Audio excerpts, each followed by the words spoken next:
அது எல்லாம் அப்படியே ராகு கேது பகவானுடைய ஆளுமைக்குள்ள போய் சிக்கி தவிச்சிரும்.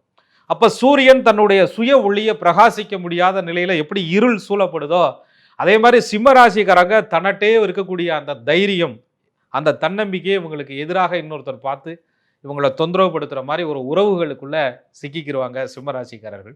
இதுல சின்ன வயசு சிம்மம், நடுத்தர வயசு சிம்மம், முதுமை சிம்மம் அப்படின்னு இருக்கு. அந்த ஸ்கூல் படிக்கும் போதே அவங்க பார்த்தீங்கன்னா யூனிக்கா துடுக்கா இருப்பாங்க, பயப்பட மாட்டாங்க. பொதுவாக சிம்மராசிக்காரர்களை பொறுத்தவரையும் அந்த இளமை பருவத்திலேயே அது தனியாக தெரியும், அந்த லீடர்ஷிப் அப்படின்னு சொல்லிட்டு 4 பேரை பார்த்துக்கிறதுக்கு யார்ப்பா நிற்கிறீங்கன்னு கேட்டால் நான் நிற்கிறேன் அப்படின்னு சொல்லக்கூடிய தன்மை. ஒரு வாத்தியார் டீச்சர் வெளியில் இருந்தாலும் கூட அந்த இடத்த வந்து ஒரு கட்டுக்கோப்பாக ஒரு பொறுப்பை கொடுத்துட்டா அதை வந்து ஸ்ட்ரெயிட் ஃபார்வர்டாக நின்று பார்த்துக்கக்கூடிய ஒரு குணம் இவர்கள்ட்ட இருக்கும்.